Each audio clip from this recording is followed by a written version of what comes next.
श्री रामायण अयोध्या कांड अध्याय 51। निषादराज गुह के सामने लक्ष्मण का विलाप करना। लक्ष्मण को अपने भाई के लिए स्वाभाविक अनुराग से जागते देख निषादराज गुह को बड़ा संताप हुआ। उसने रघुकुल नंदन लक्ष्मण से कहा, तात राजकुमार, तुम्हारे लिए यह आराम देने वाली शैया तैयार है। इस पर सुखपूर्वक सोकर भली भांति विश्राम कर लो। यह मैं आपका सेवक तथा इसके साथ जो सब लोग हैं, वनवासी होने के कारण सब प्रकार के क्लेश सहन करने के योग्य हैं, क्योंकि हम सबको कष्ट सहने का अभ्यास ही है। परंतु आप सुख में ही पले हो, अतः उसी के योग्य हो, इसीलिए सो जाओ। हम सब लोग श्री रामचंद्र जी की रक्षा के लिए रात भर जागते रहेंगे। हमें कोई क्लेश नहीं होगा। मैं सत्य की ही शपथ खाकर आपसे सत्य कहता हूं कि इस भूतल पर मुझे श्री राम से बढ़कर प्रिय दूसरा कोई नहीं है। इन रघुनाथ जी के प्रसाद से ही मैं इस लोक में महान यश, विपुल धर्म, लाभ तथा प्रचुर अर्थ एवं भोग्य वस्तुएं पाने की आशा करता हूं। अतः मैं अपने बंधु बांधवों के साथ हाथ में धनुष लेकर सीता जी सहित सोए हुए प्रिय सखा श्री राम की सब प्रकार से रक्षा करूंगा। इस वन में सदा विचरते रहने के कारण मुझसे यहाँ की कोई बात छिपी नहीं है। हम लोग यहाँ शत्रु की अत्यंत शक्तिशालिनी विशाल चतुरंगिनी सेना को भी अनायास ही जीत लेंगे। यह सुनकर लक्ष्मण ने कहा, निष्पाप निषादराज, तुम धर्म पर ही दृष्टि रखते हुए हमारी रक्षा करते हो, इसलिए इस स्थान पर हम सब लोगों के लिए कोई भय नहीं है। फिर भी जब महाराज दशरथ के ज्येष्ठ पुत्र सीता जी के साथ भूमि पर शयन कर रहे हैं, तब मेरे लिए उत्तम शैया पर सोकर नींद लेना, जीवन धारण के लिए स्वादिष्ट अन्न खाना अथवा दूसरे दूसरे सुखों को भोगना कैसे संभव हो सकता है। देखो, संपूर्ण देवता और असुर मिलकर भी युद्ध में जिनके वेग को नहीं सह सकते, वे ही श्री राम इस समय सीता जी के साथ तिनकों के ऊपर सुख से सो रहे हैं। गायत्री आदि मंत्रों के जप, कृच्छ्र चांद्रायण आदि तप तथा नाना प्रकार के पराक्रम, ये सब करने से जो महाराज दशरथ को अपने समान उत्तम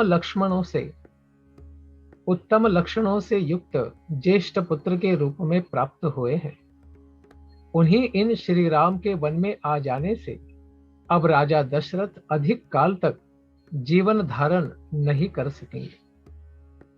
जान पड़ता है निश्चय ही यह पृथ्वी अब शीघ्र विधवा हो जाएगी। तात, रनिवास की स्त्रियां बड़े जोर से आर्तनाद करके अधिक श्रम के कारण अब चुप हो गई होंगी। मैं समझता हूं राजभवन का हाहाकार और चित्कार अब शांत हो गया होगा। महारानी कौसल्या, राजा दशरथ तथा मेरी माता सुमित्रा, ये सब लोग आज की रात तक जीवित रहेंगे या नहीं, यह मैं नहीं कह सकता। शत्रुघ्न की बाट देखने के कारण संभव है मेरी माता जीवित रह जाए, परंतु यदि वीर जननी कौसल्या श्री राम के विरह में नष्ट हो जाएंगी, तो यह हम लोगों के लिए बड़े दुख की बात होगी। जिसमें श्री राम के अनुरागी मनुष्य भरे हुए हैं तथा जो सदा सुख का दर्शन रूप प्रिय वस्तु की प्राप्ति कराने वाली रही है, वह अयोध्यापुरी राजा दशरथ के निधन जनित दुख से युक्त होकर नष्ट हो जाएगी। अपने ज्येष्ठ पुत्र महात्मा श्री राम को न देखने पर महामना राजा दशरथ के प्राण उनके शरीर में कैसे टिके रह सकेंगे? महाराज के नष्ट होने पर देवी कौशल्या भी नष्ट हो जाएंगी। तदनंतर मेरी माता सुमित्रा भी नष्ट हुए ही समझो। महाराज की इच्छा थी कि श्री राम को राज्य पर अभिषिक्त करूं। अपने उस मनोरथ को न पाकर श्री राम को राज्य पर स्थापित किए बिना ही हाय, मेरा सब कुछ नष्ट हो गया, नष्ट हो गया। ऐसा कहते हुए मेरे पिताजी अपने प्राणों का परित्याग कर देंगे।